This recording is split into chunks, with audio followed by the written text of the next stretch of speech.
Hey guys, it's happening. Serious tension.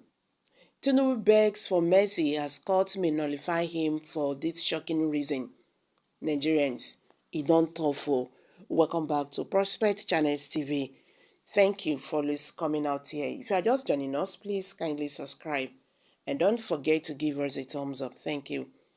In a petition filed yesterday, President Bola Tinubu asked the Federal Capital Territory FCT to be counted as the 37th state of the Union for the presidential election scheduled for the February 25th through his lead attorney, Chief Wole Olanipekun.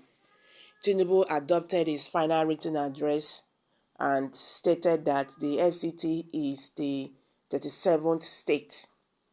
Referring to section 134(2)(b), which states that a candidate for president must receive not less than 1/4 of the votes in at least 2/3 of all states in the federation and the FCT.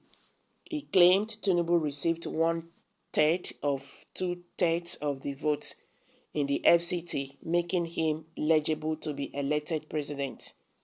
In addition, the senior attorney asserted that there is a distinction between transmitting information and transmitting it,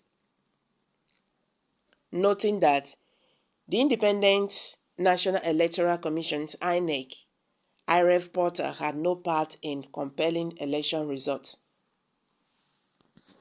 Wole contends that Atiku Abubakar, the presidential candidate for the People's Democratic Party (PDP), merely dumped all his documents before the court, and it would be unfair to take them into account.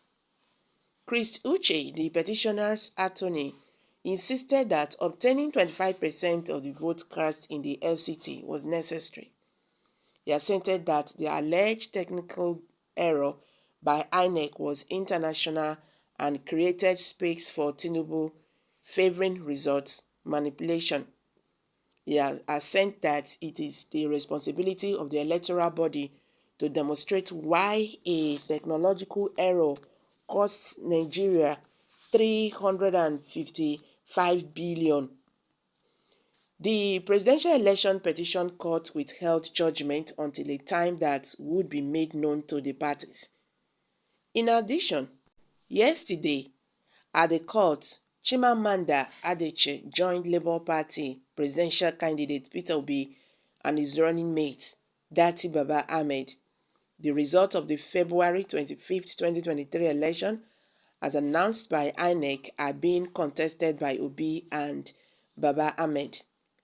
The final written address filed and exchanged by the parties was Tinubu's response to Atiku and the PDP's final written address on July 24th.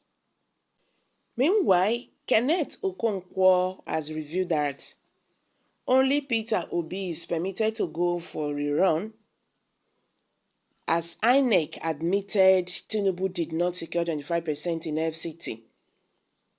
It is no longer news. The Labour Party presidential candidate Peter Obi and Alhaji Waziri Atiku Abubakar of PDP filed a petition against INEC and Tinubu at the Electoral Tribunal to contest Alhaji Bola Ahmed Tinubu's victory. They argued in their appeal that INEC should not have declared Tinubu the winner of the February 25th election since he did not get at least 25% of votes in FCT.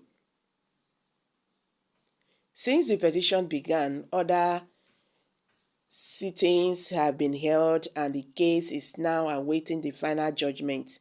According to Kenneth Okonkwo, an out-of-com politician, INEC claimed in court that Tinubu only needed 16% of the votes in the FCT to be declared winner, not 25%. Speaking further, Okonkwo disclosed that while INEC agreed that Tinubu did not receive 25% of the votes cast in the FCT, they asked the court to disregard these benefits, the FCT is considered a state. He also stated that in the case of rerun, only Peter Obi is permitted by the Constitution to go for rerun, since this is his exact words. 1st August 2023, today was slated for the adoption of final written addresses of all the parties. INEC admitted that there was a glitch that affected the transmission and upload of presidential election results, but claimed that the glitch was technical, not human yet. They asked the court to overlook it. They admitted that Tinubu did not secure up to 25% of the vote in FCT, yet asked the court to overlook it, as FCT to them is a state. This is going to be issue. Surprisingly, he said warrant notifications of the results. Surprisingly, they argued that Tinubu needs only 16% of the vote in FCT to declare winner, not 25% of the votes, and that Tinubu does not need 25% of FCT to win. So they argued that if there is any rerun, it should be Tinubu and Atiku, not Obi, that should go for rerun. All the respondent asked that the petition be dismissed. The petitioners referred to the admission of the respondent witness RW1 that electronic transmission and upload of polling unit results is mandatory in paragraph 22 of its written. So guys, you've all heard it now. So it's very glaring that Tinubu did not win, the election. So how come he was declared the president of Nigeria, knowing too well that the 25% is one of the criteria for a presidential candidate to be declared as the president elect? Well, let's see how things unfold. I'm dropping it here, guys. Kindly share your thoughts below the comment section. Please do not forget to subscribe to this channel if you have not. Thank you.